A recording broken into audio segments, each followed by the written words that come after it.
माय माऊली नमस्कार. चातुर्मास सण वार वैकल्य. श्रावण मास. पिंपळपूजा. पिंपळपूजेची कहाणी. एका गावात एक भिक्षुक ब्राह्मण राहत होता.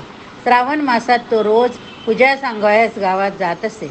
येताना रोज खारीक खोबरे आणत असे.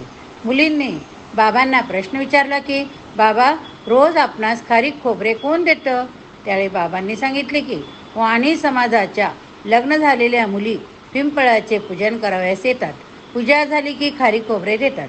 आपल्या ब्राह्मण समाजात का मुली पूजेला जात नाही? प्रश्न. त्यावर ब्राह्मणाने सांगितले की, आपल्या मुली लग्नानंतर मंगळागौरीचे व्रत करतात, तर वाणी समाजाच्या मुली पिंपळाचे पूजन व्रत करतात. यावर मुलीने विचारले की, हे व्रत कसे करतात ते आम्हाला सांगा, आम्ही पण करू. ब्राह्मणाने विचार केला, आपण भिक्षुक ब्राह्मण, तेव्हा हे व्रत ब्राह्मण मुलीने कसे करावे? परंतु जेव्हा मुलींनी हट्टच केला तेव्हा ब्राह्मणाने त्यांना पूजा सांगितली. पूजा. आघाड्याचे पानं घ्या, त्याचे वेल फुल करा. बारीक वाळू घ्या, त्याचे हळदी कुंकू करा. जाड वाळू घ्या, त्याचे खारीक खोबरे करा. त्याप्रमाणे ब्राह्मणाच्या मुली पिंपळाची पूजा करू लागल्या. एके दिवशी राजा प्रधानाची मुले शिकारीला गेली असता त्या रस्त्याला आले. तेव्हा त्यांनी त्या ब्राह्मणाच्या मुलींना पूजा करताना पाहिले. तेव्हा एकमेकांना म्हटले की, बायका कराव्या तर अशाच. घरी येऊन ते लोक डोकं बांधून बसले. राजा शिकारीहून आला, त्याने हात दाखवला, त्याचा हात तोडू. ज्याने पाय दाखवला त्याचा पाय तोडू. कोणी काय केले सांगा. मुलाकडून नकार आला. मुलगा गरीब ब्राह्मणाच्या मुलीशी लग्न करण्याची इच्छा व्यक्त केली. राजा मुलाची समजूत घालू लागला. बाबा रे, त्या भिक्षुकाच्या मुलीशी लग्न आनंद होणार नाही, लग्न करून समाधान मिळणार नाही. तेव्हा मुली म्हणाल्या, आम्हाला फक्त मुठभर लावली तरी चालेल हो. तेव्हा राजाने संतुष्ट होऊन ब्राह्मणास पाठवले. शिपायांना दारात पाहून ब्राह्मण मनात घाबरला. त्याची घाबरलेली स्थिती पाहून ब्राह्मण घाबरला. त्याची ती अवस्था पाहून राजा म्हणाला, बाबा, घाबरू नकोस. सूर्याकडे तोंड कर, तोंडाकडे पाठ कर व आपले सोयरे हो. गरीब ब्राह्मण म्हणाला, माझ्यासारख्या गरीब भिक्षुकाकडून तुम्हास काहीच मिळणार नाही. तेव्हा राजा म्हणाला, दाशी करीत नाही, बायको करीत नाही. एक राजाची राणी होईल, दुसरी प्रधानाची राणी होईल. तेव्हा ब्राह्मणाने होकार दिला. एका मुलगी राजाची तर दुसरी प्रधानाच्या घरी दिली. काही दिवस गेल्यावर ब्राह्मण मुलीच्या समाजाला गेले. मोठी मुलगी राजवाड्यातले सुख उपभोग वडिलांनी सांगितलेले व्रत विसरून गेली. प्रधानाची राणी मात्र नियमित हे व्रत करीत राहिली. राजाच्या राणीस जे अपत्य होईल ते मरून जाईल, प्रधानाची राणीचे जिवंत राहील. एके दिवशी राजाची राणी गॅलरीत बसून केस विंचरीत असताना प्रधानाच्या चेंडू खेळता खेळता डोक्यावर बसला. ती म्हणाली, कोण्या बाईच्या मुलाचा चेंडू मला लागला? दाशी म्हणाली, बाई, तुमच्याच बहिणीच्या मुलाचा चेंडू तुम्हाला लागला. राणी म्हणाली, ती माझ्यापेक्षा लहान असून तिची मुली केवढी मोठी झाली हो. तिने त्या मुलांचा नाश करण्याचे ठरवले.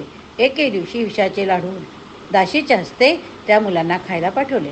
त्या प्रधानाच्या राणीला शंका आलीच की, गेल्या 12 वर्षात बहीण गवसली नाही आणि आता गवसली तर लाडू तुळशी वृंदावनातच ठेवून द्या. इकडे शंकर पार्वतीला चिंता पडली. मुली शाळेतून येतील, लाडू खातील व मरतील. पर्यायाने आपली व्रताचा भंग होईल. तेव्हा अमृत टाकून सदैव केले. मुले शाळेतून आल्यावर लाडू मागू लागले. ती आई म्हणाली, मावशीने दिलेत ते लाडू तुम्ही खा. मावशीने आत्ताच कसे लाडू दिले याचे मुलांना आश्चर्य वाटले. लाडू खाऊन खेळायला गेले. इकडे राजाच्या राणीला वाटले की प्रधानाची मुले मेली असतील, त्यांची आई रडत असेल. दाशींना पाठवले तर काय आश्चर्य. प्रधान पोथी वाचत असून राणी पूजेचे साहित्य काढत आहे. मुले अवतीभोवती खेळत आहे. दाशी घरी आली, सांगू लागली, बाई, मुले आनंदाने खेळत आहे. राणी म्हणाली, ती असली कोणती व्रत करते हो? राणी परत डोळे बांधून झोपी गेली. राजाने हकीकत सांगितली. तेव्हा राणी हट्ट करू लागली की, गावातील विष्णू पिंपळ तुम्ही तोडून टाकाल तरच मी अन्नभक्षण करेन. तेव्हा राजा वैतागाने म्हणाला की, वेडे पोरांची झाले, आता देवांची राहिलं का गं? तेव्हा राणी म्हणाली, तुम्हाला देवांची गरज की माझी? राजा शेवटी नाईलाजाने म्हणाला, उठ बाबा, तुझीच गरज आहे.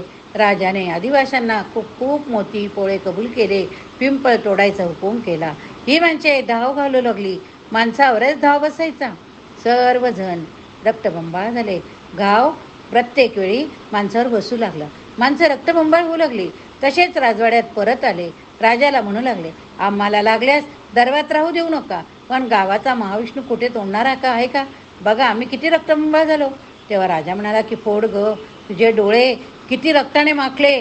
दुसऱ्या दिवशी राजाचा, राणीचा, प्रधानाच्या राणीस निरोप गेला की तुमची बहीण फारच आजारी आहे.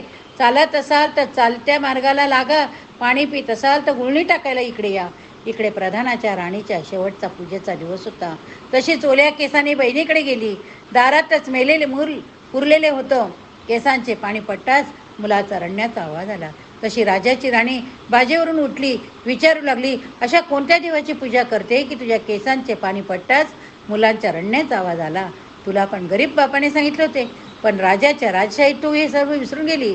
मी ते व्रत पाळले. श्रावण मास आला की 9 दिवस हे व्रत पाळावे, कडक उपवास करावे. पहिल्या दिवशी 9च्या संख्येत पूजा करावी, पूजेला जावे. मी पण उद्या येईल असे सांगितले. इकडे प्रधानाच्या राणीचा शेवटचा दिवस म्हणून सर्व 9 वस्तू काढल्यात. राजाच्या राणीने पण पहिल्या दिवशी तशीच पूजा काढली. 9 दुर्ड्या भरल्या, पूजेला जाऊ लागली. प्रधानाच्या राणीची हळद कुंकवाचे पाऊल पडायची तशी दाशी विचार करू लागली की बाई का तुमच्या अग्नीचे पावलं पडते? राणी उतरली, तुम्हाला चालायची गरज की बोलायची गरज? महाविष्णूपाशी प्रधानाची राणी म्हणाली, तुझा पहिला दिवस तू अक्षता टाक. राजाची राणी म्हणे, तुझा शेवटचा दिवस तू अक्षता टाक. इकडे राजाची राणी अक्षरा टाकू लागली तसा महाविष्णू जळून गेला. नर्मदा नदी कोरडी पडली. ब्राह्मण पूजा सांगताना उठून गेला. तशी राजाची राणी रागारागाने पूजा साहित्य फेकून निघून गेली. प्रधानाची राणी का पायावर उभी राहिली व डोळे मिटून म्हणाली, जय महाविष्णू, आज तू मला पाहून भेटशील तरच मी अन्नभक्षण करील. थोड्या वेळाने डोळे उघडून पाहते तर नर्मदा नदी भरून आल्या. ब्राह्मण पूजा सांगायला येऊन बसलाय. झाडांना पालवी फुटलंय तसे तिने पूजा केली. जसा तिला महाविष्णू प्रसन्न झाला तसा तुम्हा आम्हाला हो ही 60 उत्तराची कहाणी वाचा. उत्तरी सुफळ संपूर्ण. पिंपळ पिंपळ पिंपळेश्वरा, तुझ्या पदरी रुद्रकला. ब्राह्मण येतील दर्पणा, गायी येतील गोट्याला. आम्ही येऊ तुझ्या दर्शनाला, आम्ही येऊ तुझ्या दर्शनाला.